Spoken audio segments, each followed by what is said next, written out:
It seems like there's almost a new zoonotic virus emerging every other day. There are some that are more deadly than others. The most recent strain is highly pathogenic avian influenza. It spreads much more quickly than your typical common avian influenza.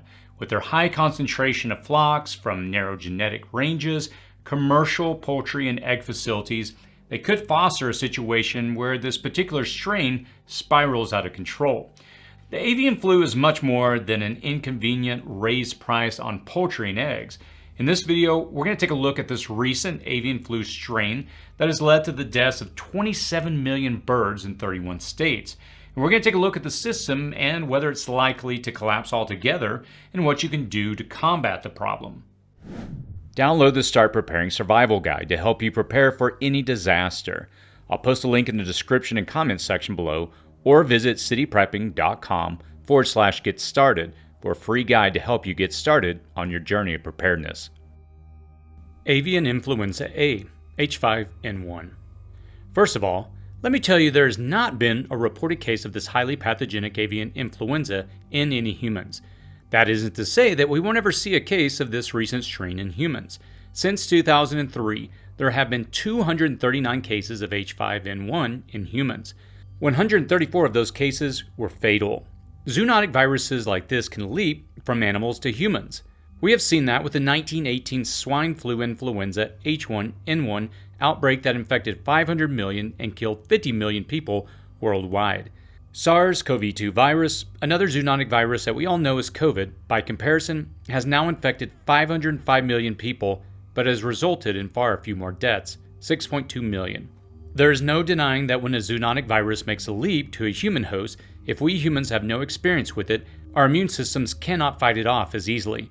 This leap to a human host is rare for several reasons. First, the virus has to be at a concentration high enough to result in a transition to a human host. Second, the human host has to be in close proximity to the animal for long enough to receive a dosage. If it's a strain that we humans have seen before in our existence on this planet, we may have some immunity to fight it off. If it's novel or brand new, to us humans, it could be fatal until we build natural immunity to it or develop vaccines and treatment regimens to fight it off. There are plenty of zoonotic viruses out there. There are approximately 1.6 million undescribed viruses thought to exist in mammals and birds, and up to half of those are estimated to have the potential to spill over into humans. As habitats are destroyed, forcing wild animals closer to humans, as birds are concentrated in flocks of thousands for human consumption, as exotic animals increasingly come into contact with domesticated animals, the possibilities of one of these unique zoonotic viruses leaping to humans increases exponentially. With this headline-gobbling strain of highly pathogenic avian influenza A, though, we do not have to worry about a viral spillover so far. And, if it does, we have seen influenza A before, so we have some immunity defense against it. So long as your chicken is cooked properly, there is little threat to humans. For birds, though, that's a different story. As migratory birds come into contact with backyard flocks of chickens and turkeys, as predatory birds consume infected birds, the virus spreads through flock after flock. From backyards to corporate broiler farms to egg ranches, from flocks of just a few hens to flocks of millions. The death toll for chickens is at 27 million in 31 states in less than a month, with no end in sight yet. Don't think that this is confined to the United States, however, simply because that's the statistic I cite. This highly pathogenic avian influenza is decimating birds around the world. Fighting this avian influenza strain. Some things that you will not see during this recent outbreak of highly pathogenic avian influenza that is killing poultry by the tens of millions are images and footages from factory farms. You will, however, see wild birds in backyard flocks blamed for the spread and use as cautionary tales, but you won't see the media and news inside the massive chicken farms of today. You won't see footage from inside corporate egg and broiler production farms. Believe me when I say that massive corporate farms don't want you to see what's going on behind the scenes. Modern giant egg and poultry facilities lack genetic diversity in their flocks. A particularly virulent virus or disease can wipe flocks out by the thousands or millions. The confined spaces in close proximity of the animals also serve to encourage the spread of any pathogen. Ironically, wild migratory birds intermingling with poultry birds are being blamed for the incredible spread of this latest avian flu. that would seem to encourage non-free-range poultry and egg production. The greater genetic diversity, isolation of personal flocks from wild birds, and care for private flocks will ensure that the poultry and egg industry survives. Unfortunately, the overwhelming commercial flocks are at an increasingly high risk of collapse because of this highly pathogenic strain. Imagine one day no longer being able to find a dozen eggs or a whole chicken. The reality is that commercial flock production tips the scales incredibly as the only current method to keep pace with demand. The average American eats 288 eggs, or 24 dozen eggs per year. Today, Americans consume 160 million servings of cheap, convenient chicken every day. Backyard farms can never keep pace with that level of consumption, but they also aren't meant to. The backyard flock is a personal means of freeing oneself from dependence on commercial production sources. It may not be the total solution, but it is undoubtedly part of the larger solution. Commercial poultry and egg farms may have no choice but to close operations, at least temporarily, if this highly pathogenic avian influenza continues along its current trajectory and infection rate. For your part, to protect yourself from this recent outbreak, avoid contact with wild birds. Avoid petting zoos or even feeding the ducks at the lake for a little while. Always make sure your food is cooked correctly and expect to pay much higher prices for it. If you have a backyard flock, keep their feed away from wild birds and other critters. Keep a clean coop and yard to not create an inviting area for rodents or wild birds to visit. Have dedicated shoes or boots for your coop area to avoid spreading any viruses.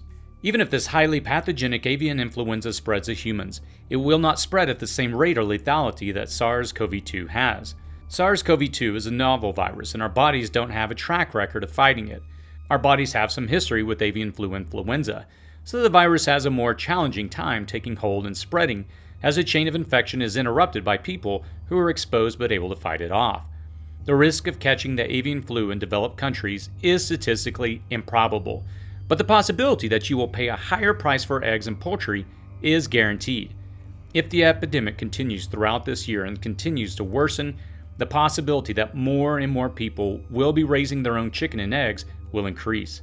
As wars continue and inflation persists, many municipalities and governments may be rolling back restrictions on home poultry. Raise your own. The CDC would suggest you stay safe from bird flu viruses by avoiding contact with birds. I will tell you the opposite of that. Raising your own chickens and pulling eggs every morning are fantastic ways to maintain a protein supply and further free yourself from the global supply chain.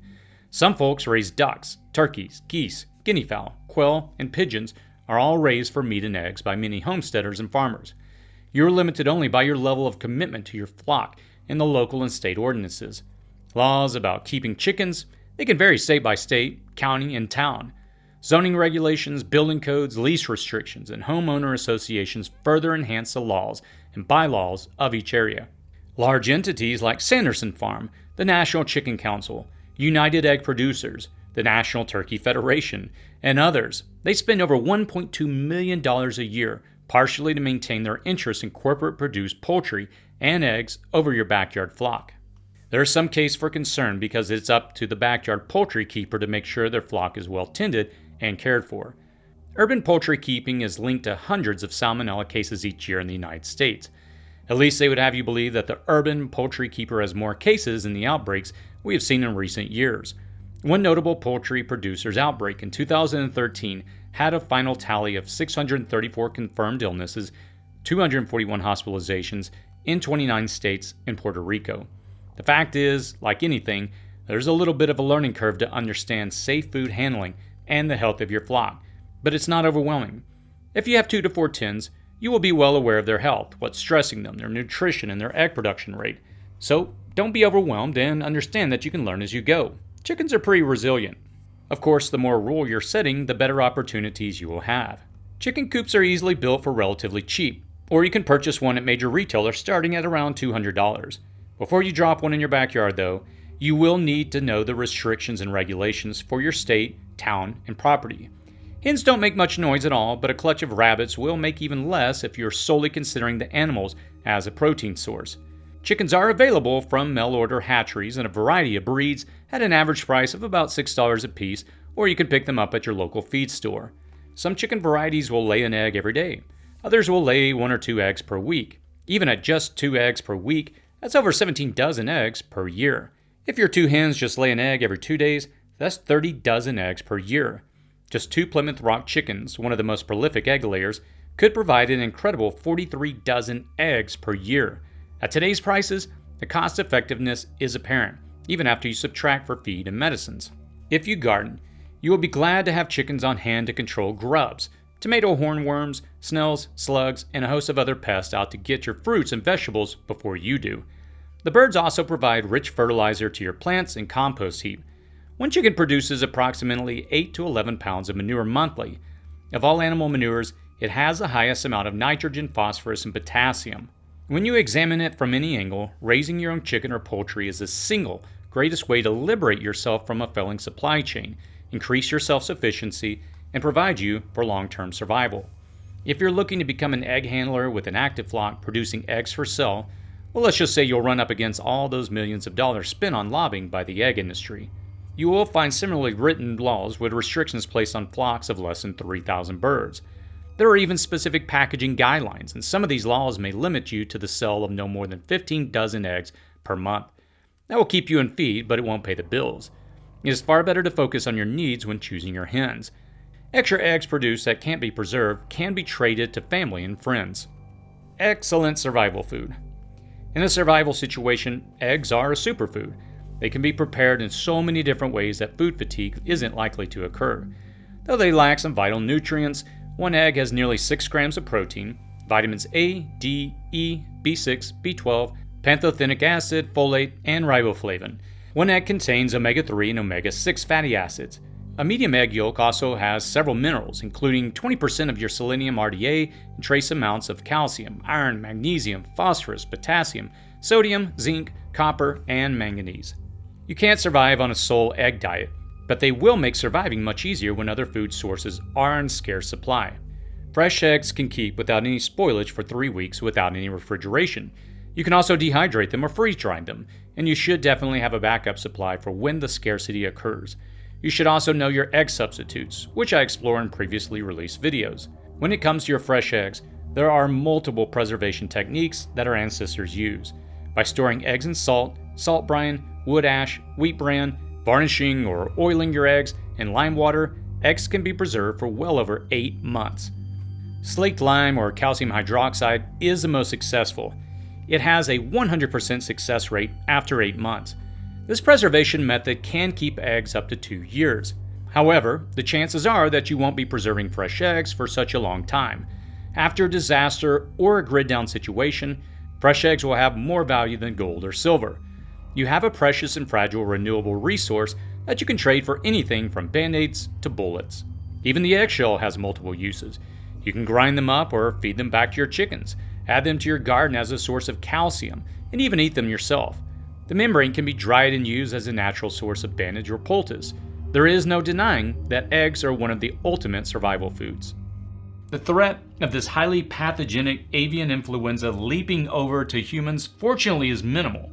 Even if it does make the leap, our immune systems do have some history fighting avian influenza, so we are likely going to be able to combat it and ruin its chances of becoming anything even close to a pandemic. Our fowl friends, however, aren't likely going to fare as well. And this is a highly pathogenic strain, so it isn't your kind of normal run-of-the-mill variety. Right now, we are only at 27 million birds dead in 31 states. But before this is over, that number could easily double or triple. In commercial chicken and egg facilities, they could also suffer greatly. The regular supply of eggs, chicken, even your Thanksgiving turkey could dwindle dramatically. In the scarcity of supply, it is a possibility. Higher prices, they're definitely guaranteed. If you've ever thought of a backyard flock of your own, now would be the time to go that route. It's a huge but easy step to ensure a renewable food supply for you and your family. And I would encourage you to take a look at my other video on that, which I'll post to a link in the cards up above. What do you think? Do you have any advice for individuals considering a few birds of their own? Let us know in the comments below and help to positively grow this community. As always, stay safe out there.